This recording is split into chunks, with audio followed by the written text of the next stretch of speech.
Hi students. Okay, I'm a little late on the readings this week, so I'm going to record it a little bit. This video is for chapter 5. So, here we go. I won't talk for forever this time. I know that's annoying. Okay, The Outsiders, chapter 5. I woke up late in the afternoon. For a second, I didn't know where I was. You know how it is when you wake up in a strange place and wonder where in the world you are, until memory comes rushing over you like a wave. I half convinced myself that I had dreamed everything that had happened the night before. I'm really home in bed, I thought. It's late, and both Derry and Soda Pop are up. Derry's cooking breakfast, and in a minute, he and Soda will come in and drag me out of bed and wrestle me down and tickle me until I think I'll die if they don't stop. It's me and Soda's turn to do the dishes after we eat, and then we'll all go outside and play football. Johnny and Two-Bit and I will get Derry on our side, since Johnny and I are so small and Derry's the best player. It'll go like the usual weekend morning. I tried telling myself that while I lay on the cold rock floor, wrapped up in Dally's jacket and listening to the wind rushing through the trees, dry leaves outside. Finally, I quit pretending and pushed myself up. I was stiff and sore from sleeping on that hard floor, but I had never slept so soundly. I was still groggy. I pushed up Johnny's jeans jacket, which had somehow got thrown across me, and blinked, scratching my head. It was awful quiet with just the sound of rushing wind in the trees. Suddenly I realized that Johnny wasn't there. "Johnny!" I called out loudly, and that old wooden church echoed me. "Ani, Ani." I looked around wildly, almost panic-stricken, but then caught sight of some crooked lettering written in the dust of the floor. Went to get supplies. Be back soon. JC. I sighed and went to the pump to get a drink. The water from it was like liquid ice and it tasted funny, but it was water. I splashed some on my face, and that woke me up pretty quick. I wiped my face off with Johnny's jacket and sat down on the back steps. The hill the church was on dropped off suddenly, about 20 feet from the back door, and you could see for miles and miles. It was like sitting on top of the world. When you haven't got anything to do, you remember things in spite of yourself. I could remember every detail of the whole night, but it had the unreal quality of a dream. It seemed much longer than 24 hours since Johnny and I had met Dally at the corner of Pickett and Sutton. Maybe it was. Maybe Johnny had been gone a whole week and I had just slept. Maybe he had already been worked over by the fuzz. Police. Ooh, sorry. The fuzz are the police. And maybe Johnny was waiting to get the electric chair since he couldn't tell where I was. Maybe Dally had been killed in a car wreck or something, and no one would ever know where I was, and I'd just die up here, alone, and turn into a skeleton. My overactive imagination was running away with me again. Sweat ran down my face and back, and I was trembling. My head swam, and I leaned back and closed my eyes. I guess it was partly delayed shock. Finally, my stomach calmed down, and I relaxed a little, hoping that Johnny would remember cigarettes. I was scared sitting there by myself. I heard someone coming up through the dead leaves towards the back of the church, and I ducked inside the door. Then I heard a whistle, long and low, ending in a sudden high note. I knew that whistle well enough. It was used by us and the Shepherd gang for "Who's there?" I returned it carefully, then darted out the door so fast that I fell off the steps and sprawled flat under Johnny's nose. I propped myself on my elbows and grinned up at him. "Hey, Johnny, fancy meeting you here." He looked down at me over a big package. "I swear, pony boy, you're getting to act more like Two-Bit every day." I tried unsuccessfully to cock an eyebrow. "Who's acting?" I rolled over and sprang up, happy that someone was there. "What'd you get?" "Come on inside. Dally told us to stay inside." We went in.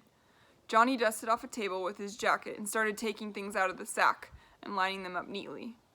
A week's supply of bologna, 2 loaves of bread, a box of matches, Johnny went on.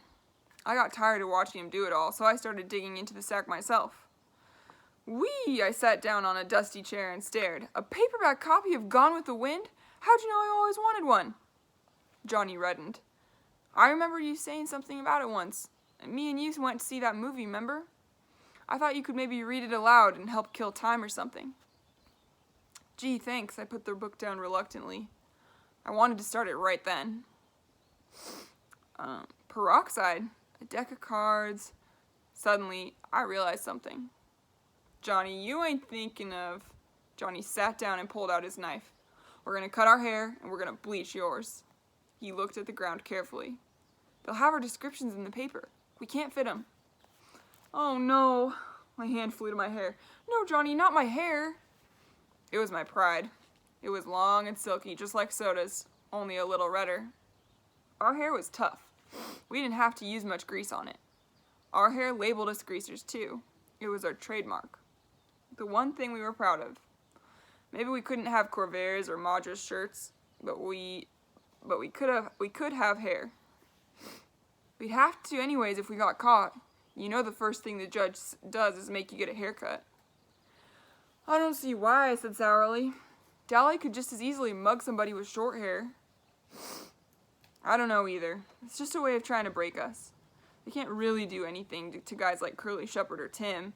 They've had about everything done to them. And they can't take anything away from them because they don't have anything in the first place. So they cut their hair.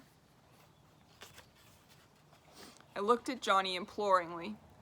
Johnny sighed. I'm gonna cut mine too and wash the grease out, but I can't bleach it. I'm too dark-skinned to look okay blonde. Oh, come on, Pony Boy, he pleaded. It'll grow back. Okay, I said wide-eyed. Get it over with. Johnny flipped out the razor edge of his switch, took hold of my hair, and started sawing on it. I shuddered. Not too short, I begged. Johnny, please. Finally, it was over with. My hair looked funny, scattered all over the floor in tufts. It's lighter than I thought it was, I said, examining it. Can I see what I look like now? No, Johnny said slowly, staring at me. We gotta bleach it first. After I'd sat in the sun for 15 minutes to dry the bleach, Johnny let me look on the old cracked mirror we'd found in a closet. I did a double take. My hair was even lighter than Soda Pop's. I'd never combed it to the side like that. It just didn't look like me. Linus, no. Sorry.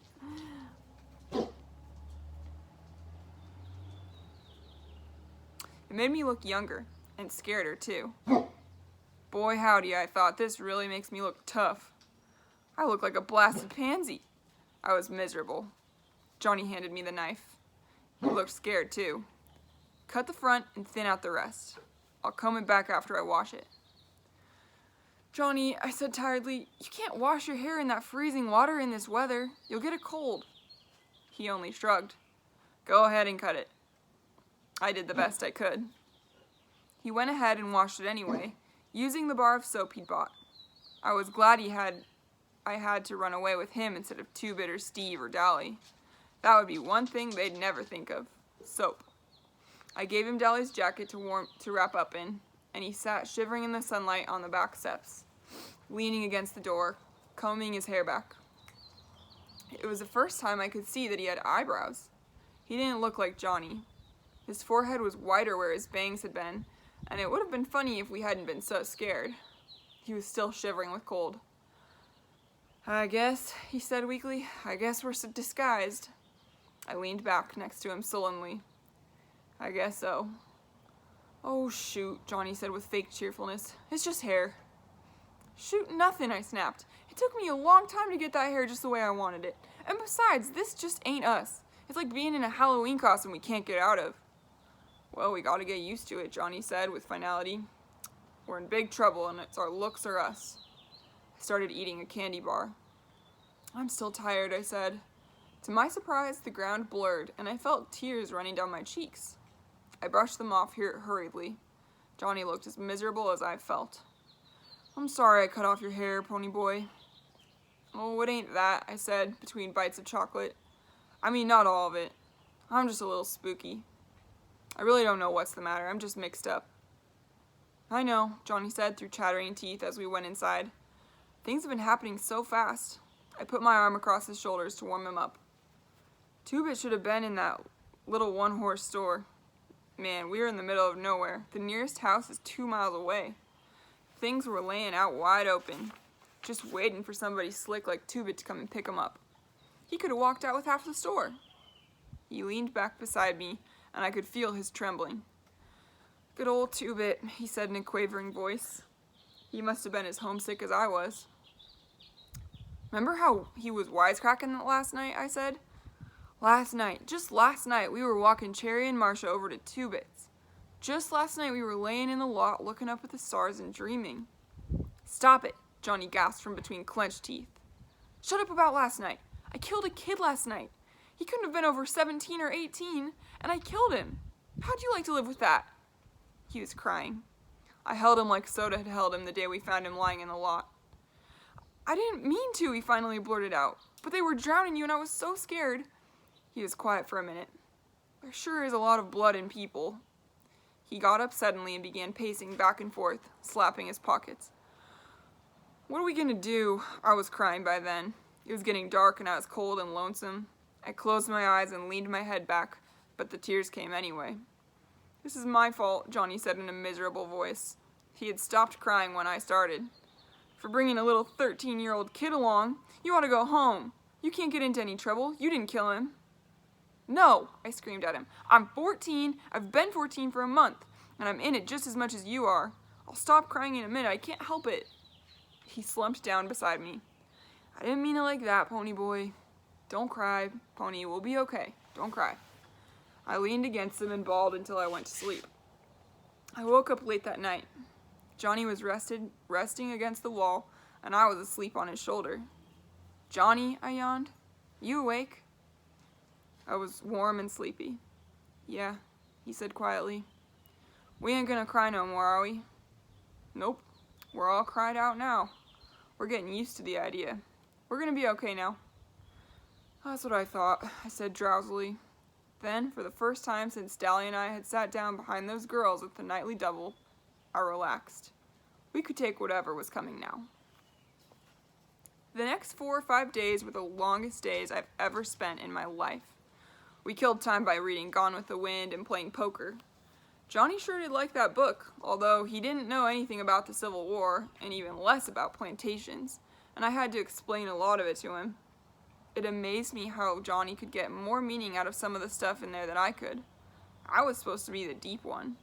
Johnny had failed a year in school and he never made good grades. He couldn't grasp anything that wasn't shoved at him too fast, and I guess his teachers thought he was just plain dumb. But he wasn't. He was just a little slow to get things, and he liked to explore things once he did get them. He was especially stuck on the Southern gentlemen, impressed with their manners and charm.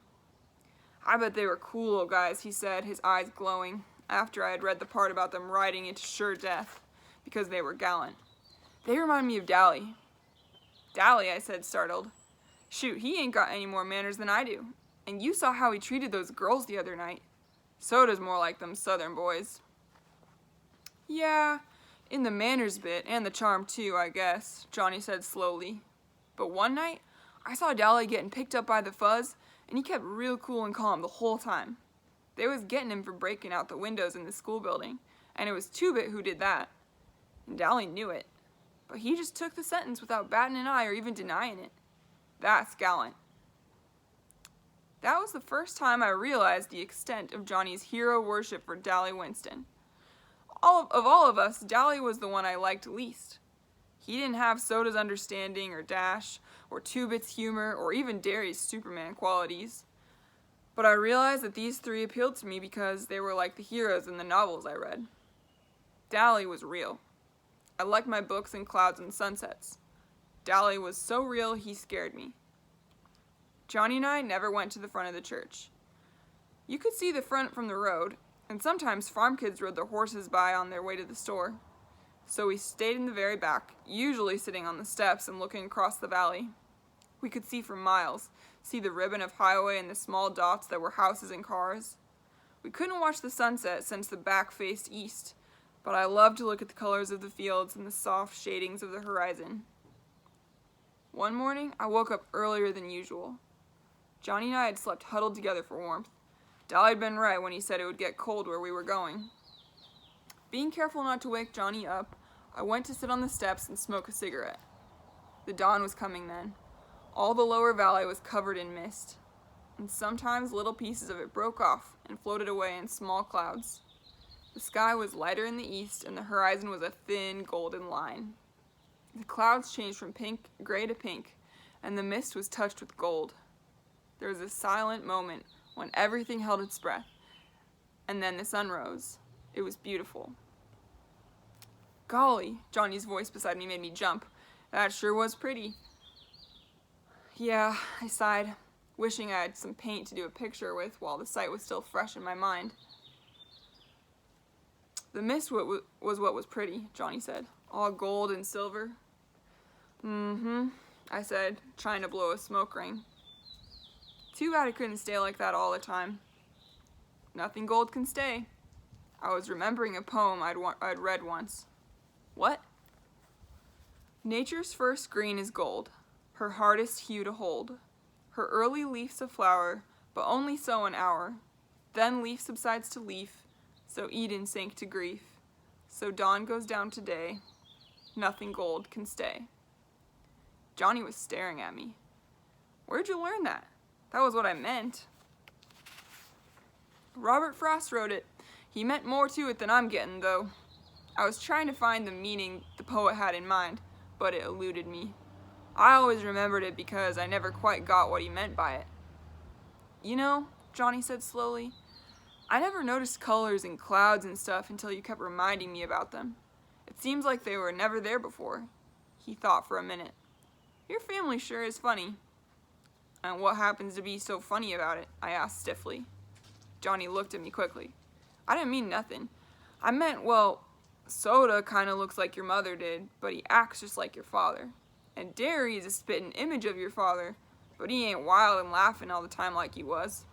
He acts like your mother. And you don't act like either one.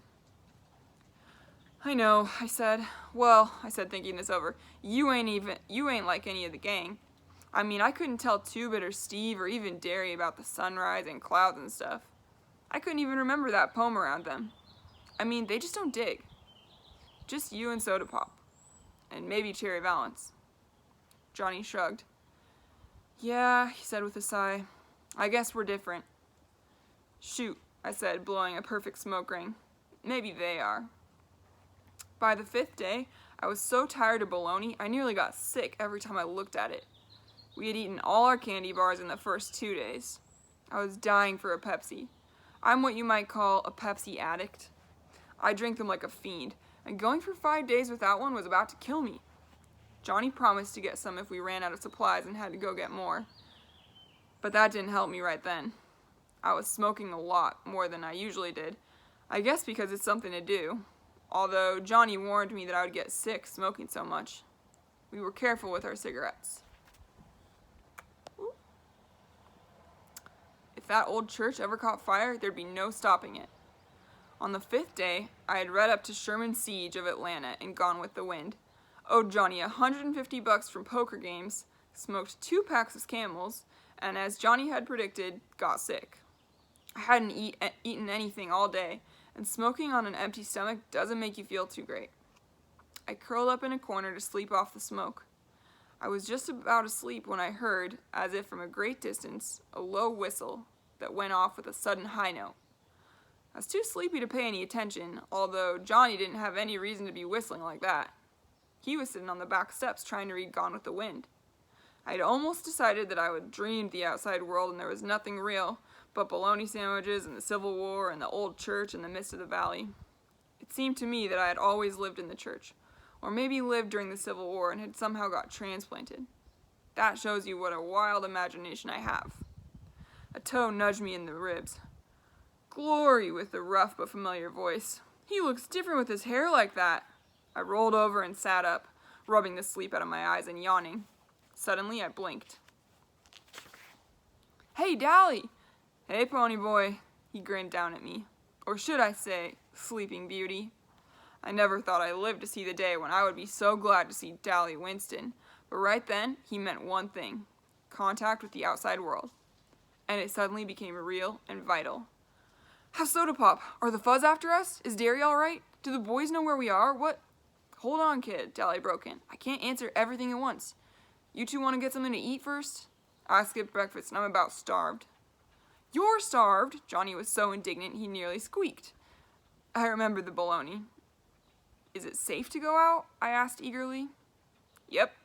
Dahlia searched his shirt pocket for a cigarette, and finding none, said, Got a cancer stick, Johnny Cake? Johnny tossed him the whole package. The fuzz won't be looking for you around here, Dahlia said, lighting up. They'll think you've lit out for Texas. I've got Buck's T-Bird parked down the road a little way. Gosh almighty, boys, ain't you been eating anything? Johnny looked startled. Yeah? Whatever gave you the idea we ain't? Dahlia shook his head. You're both pale and you've lost weight. After this, get out in the sun more. You look like you've been through the mill. I started to say, look who's talking, but decided it would be safer not to. Dahlia needed to shave. A stubble of colorless beard covered his jaw, and he looked like he was the one who'd been sleeping in his clothes for a week instead of us, and I knew he hadn't seen a barber in months. But it was safer not to get mouthy with Dahlia Winston.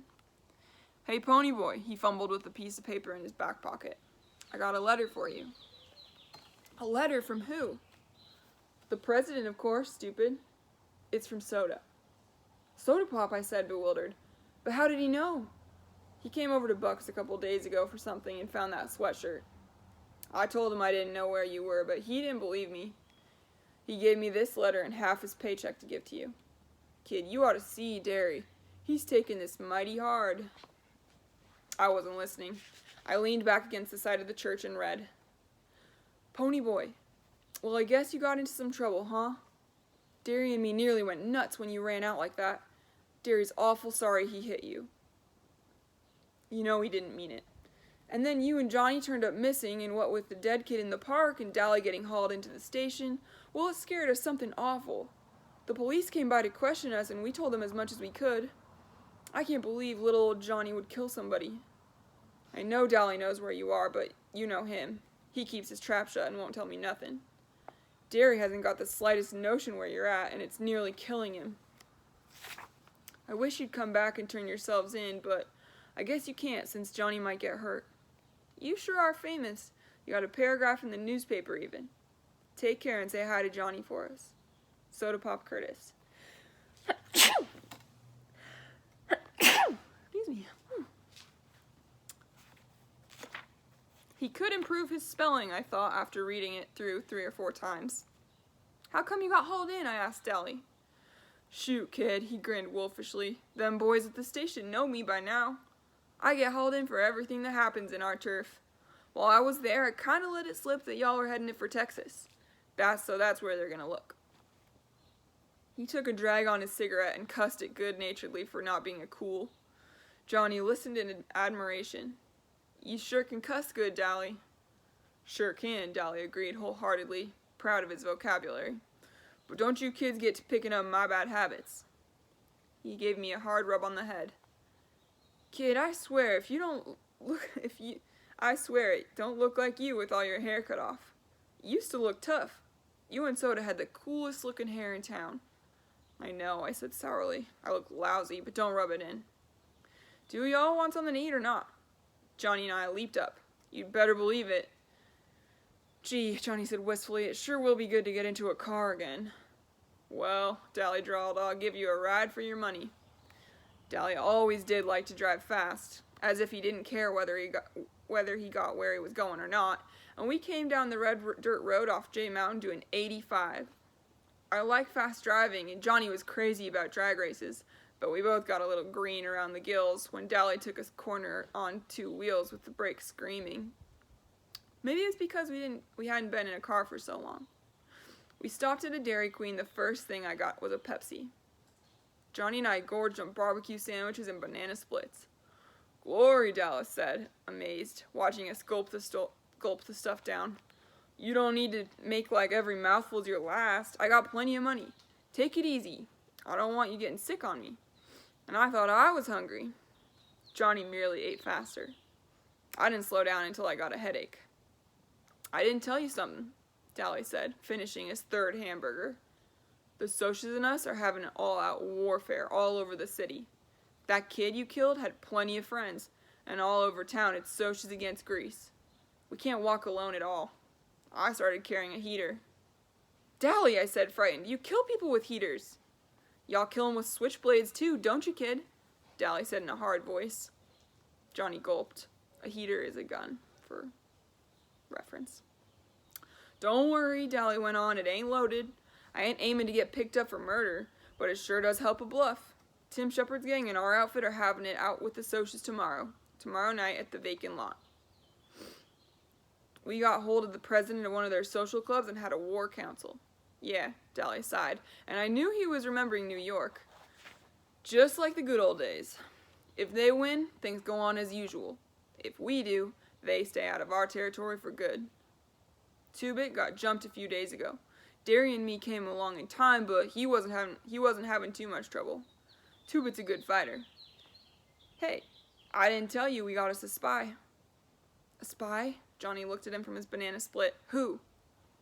That good-looking broad I tried to pick up last night. You killed the Soch.